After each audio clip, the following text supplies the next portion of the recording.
जय हिंद बंधुरा तुम्हारा देखो तुम्हारे प्रिय यूट्यूब चैनल मा अनलाइन पॉइंट। तो तुम्हारे प्रचुर परिमाणे कमेंट आसছে दादा कलकाता पुलिसेर जे निउ भैकेंसि सेटा कবে बेर होबे। ठीक है, तो সেই সম্পর্কে ভিডিওটা তৈরি করা। তো যারা যারা চ্যানেলে প্রথম অবশ্যই সাবস্ক্রাইব করে পাশে থাকা বেলবেলা ঘন্টিটা অন করে দিও। ভিডিওটা ভালো লাগলে অবশ্যই লাইক করে বন্ধুদের মাঝে শেয়ার করে দিও।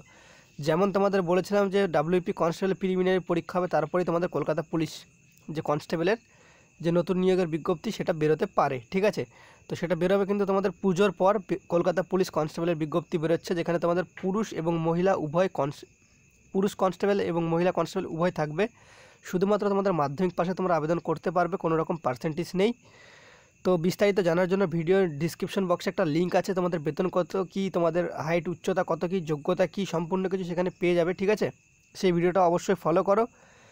আর তোমাদের যে নতুন নিয়োগের বিজ্ঞপ্তি সেটা তোমাদের বলে দিই।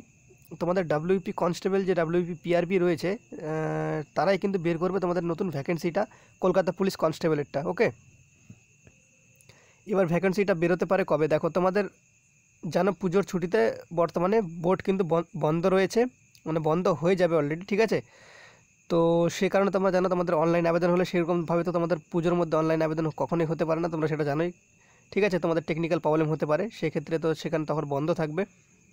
তো তোমরা এইটুকু জেনে রেখে দাও, তোমাদের পুজোর পর যখন বোর্ড খুলবে, ঠিক আছে, একদমই পুজো মানে আফটার পুজো, মানে তোমাদের কিন্তু সম্পূর্ণ কিছু দীপাবলি উৎসব মানে কালী পুজোর পর কিন্তু তোমাদের যে খুলবে বোর্ড, তারপরে কিন্তু তোমাদের কিন্তু যে কলকাতা পুলিশ কনস্টেবলের যে বিজ্ঞপ্তি সেটা কিন্তু তারা বের করবে। ঠিক আছে, তো সেই হিসাবে তোমরা ধরে রাখতে পারো বা মেনে চলতে পারো, তোমরা নভেম্বর মাস তোমাদের কিন্তু কলকাতা পুলিশ কনস্টেবল যে বিজ্ঞপ্তি সেই বিজ্ঞপ্তিটা অফিসিয়াল ওয়েবসাইটে তোমরা দেখতে পাবে। সেটা হচ্ছে তোমরা এখন অন স্ক্রিন যে ওয়েবসাইট দেখতে পাচ্ছ, এই ওয়েবসাইটে তোমরা সেই বিজ্ঞপ্তিটা অবশ্যই তোমরা দেখতে পাবে। ওকে, যারা যারা এলিজিবল তারা অবশ্যই আবেদন করবে। আর তোমাদের যে বয়স সেটা কিন্তু ধরা হবে 01, ঠিক আছে, 01/01/2021 থেকে কিন্তু 18 থেকে 27 বছরের মধ্যে তোমাদের যেরকম বয়স হয় সেটা তোমরা জানো। ওবিসি প্রার্থীরা 3 বছর, এসসি এসটি প্রার্থীরা কিন্তু তোমরা 5 বছরের ছাড় কিন্তু তোমরা পেয়ে যাবে। ঠিক আছে, তো বিস্তারিত জানার জন্য ভিডিও ডিসক্রিপশন বক্সে বলে দিলাম ভিডিওটা আছে, সেখানে দেখে নাও। আশা করি 100% তোমাদের ওই ভিডিওটা দেখার পর কোনো রকম আর কলকাতা পুলিশ সম্পর্কে কোনো ভিডিও দেখার দরকার নেই। ওখানে এলিজিবল ক্রাইটেরিয়া সম্পূর্ণ কিছু কিন্তু ফুলভাবে বলা রয়েছে। তোমাদের কলকাতা পুলিশ কনস্টেবলের বিজ্ঞপ্তিটা বের হয়ে যেত, কোনো কারণবশত তোমাদের কলকাতা পুলিশ কনস্টেবলের যে বিজ্ঞপ্তি সেটা বর্তমানে হোল্ড রয়েছে। তো অপেক্ষা করো কিছুদিন, তোমাদের কিন্তু কলকাতা পুলিশ কনস্টেবলের যে বিজ্ঞপ্তি আফটার পুজোর পর আশা করা যায় তোমরা সবাই দেখতে পাবে নভেম্বর মাসে।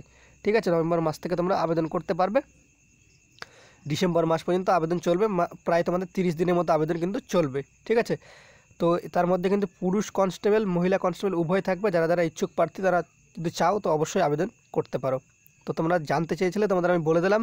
ভিডিওটা দেখে ভালো লাগলে অবশ্যই বন্ধুদের মাঝে শেয়ার করে দিও। চ্যানেলে প্রথম হলে অবশ্যই সাবস্ক্রাইব করে কিন্তু পাশে থাকা বেলবেলা ঘন্টিটা অবশ্যই অন করে দিও। জয় হিন্দ।